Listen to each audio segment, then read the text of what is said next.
Hey guys, hope you're having a great week. Hope you're doing well. And I hope that you've been planning, praying for, anticipating Calvary Family of Churches weekend. I know we've been announcing it every week, praying about it every week, putting it on Church Center, putting it on Facebook, social media, and still some of you have no idea. But you know what? I love you. I love you anyways. I want to make this video to help kind of recast that vision and give you a few housekeeping items. We are doing this because we are a church that loves Jesus, loves Springfield, and wants to make disciples. But not our church only, the Way Church, even Boulevard Baptist Church. And we ask ourselves, how do we love this city? Well, there's many ways, but one of them is through the local church. That is the main way. That is the main agent, conduit, means by which God saves sinners and makes his glory known. Our churches in our city are struggling, hurting, dying, sheep without shepherds, shepherds without healthy sheep. God, we have an opportunity to do something about it here. We are a healthy church, and we have opportunity to take what God has given us and to help revive, maybe even replant churches in our city.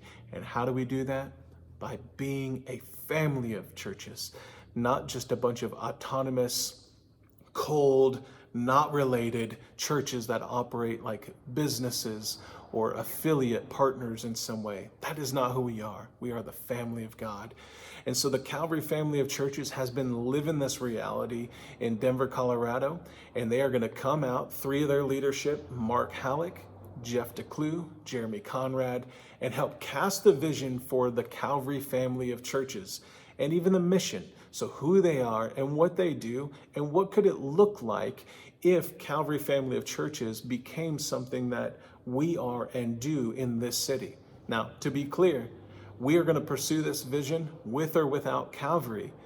But what Calvary does offer is opportunity to help provide structure, trellis to the vine, if you will. And it would do us well to listen to what they have or listen to what they're doing and learn so that we can best be effective here in Springfield. So that said, if you haven't received one of these pages on Sunday morning, you are free to come up to the building today or tomorrow, tomorrow being Thursday, and grab one of these. Or if you're like most other humans in the world nowadays, you can get the electronic version on Church Center. If you don't like Church Center and you're pretty familiar with things like Facebook, you can go to Facebook and you can click on the link to this page, which gives you the schedule, kind of the details of the weekend. With that, we are asking you to RSVP to what sessions you will be coming. There's no cost to anything. We want it completely free. In fact, the Calvary guys are coming out at their own expense. All we're doing is providing a place to stay, which is my house. Redeemer and the Way Church are using some mission dollars to provide snacks and drinks and a luncheon on Sunday morning for the sake of us all, so that we can be comfortable, so that there's a warm, inviting environment in every one of these sessions, opportunity for us to interact. So we need you to RSVP, and especially for Sunday, because we're going to provide lunch. So real quick, the rundown of the weekend. Friday night is at my house, a fireside chat. Bring your lawn chair. Saturday morning, there's 2 sessions in the morning. This is at the Way Church. You can see the address on the RSVP. Sunday night is a town hall meeting. That is also at the Way Church. And Sunday morning is worship with the Way Church and Redeemer Church together at Redeemer Church, followed by a small luncheon where we just get to interact, eat food, say goodbye to these men before they head back home. Now, the format, the meetings that Calvary has come in and designed for us is targeted and designed for elders and key leadership of churches. That is, deacons or ministry leaders. We're asking the elders and deacons or ministry leaders of both Redeemer and the Way Church to have priority in those meetings.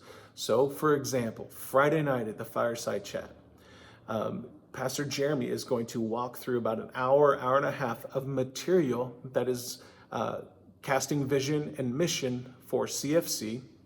The elders, deacons, leaders are going to be interacting, but it's not exclusively for them. So if you're not one of those and just a member of the church, you can be present at that meeting. All we're asking is that you kind of be like a fly on the wall. Bring paper, bring pen, write down what you're hearing, what you're thinking, write down questions, thoughts, anything. And after the session is over, we are creating margin for another hour or whatever it takes for you to stick around and ask that leadership questions. We don't want you feeling like you're just coming there listening and you don't have opportunity to interact. The leaders need that specific time to interact because leaders are going to be the ones who carry out the marching orders and are the ones who carrying and casting out vision.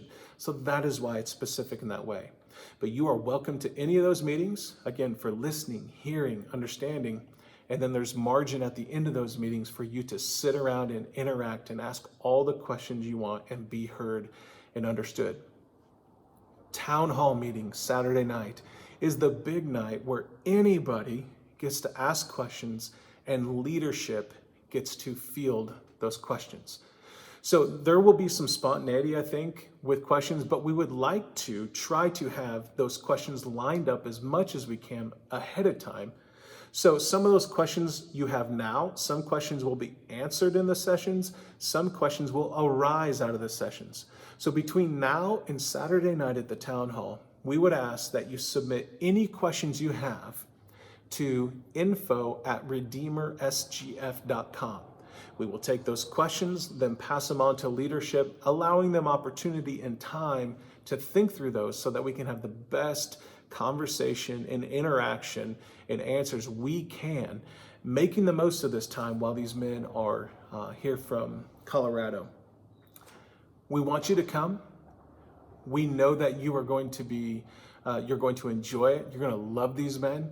You will get hugged a lot. I mean, you'll get hugged a lot. More than I hug you. It's crazy the sort of hugging gifting these men have, and they genuinely love you. And so I'm praying that you come joyfully. I know in the Midwest culture, because this courses through my veins, I'm always suspect of everything. Everything is a potential enemy or a threat.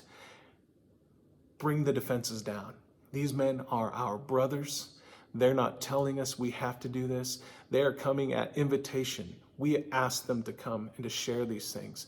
They are wrestling through things. As this ministry has grown, they didn't, I don't think, anticipated it to blow up beyond Denver and to grow and become national and international like it seems to be trending. Plus, they had no anticipation of all the cultural swings and shifts that we're seeing in the Christian world. So they are working through these things in real time. So come with humility. Come with your straightforward questions. They love honest, straightforward questions.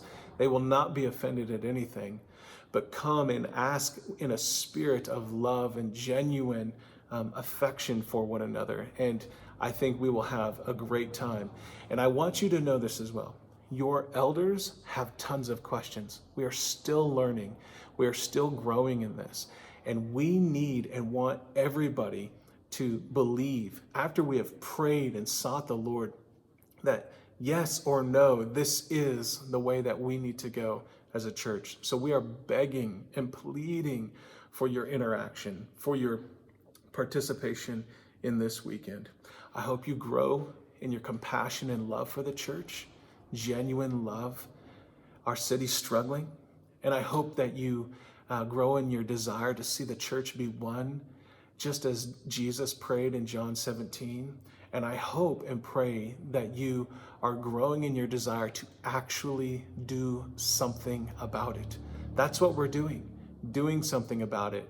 And we don't want you to miss that train. We don't want you to feel like the train has passed you by. We are giving ample opportunity for you to come on board and let's ride this train of what God has called us to do in his call for us to love him, to love our neighbor, and make disciples. Hope this video was helpful, giving some clarity.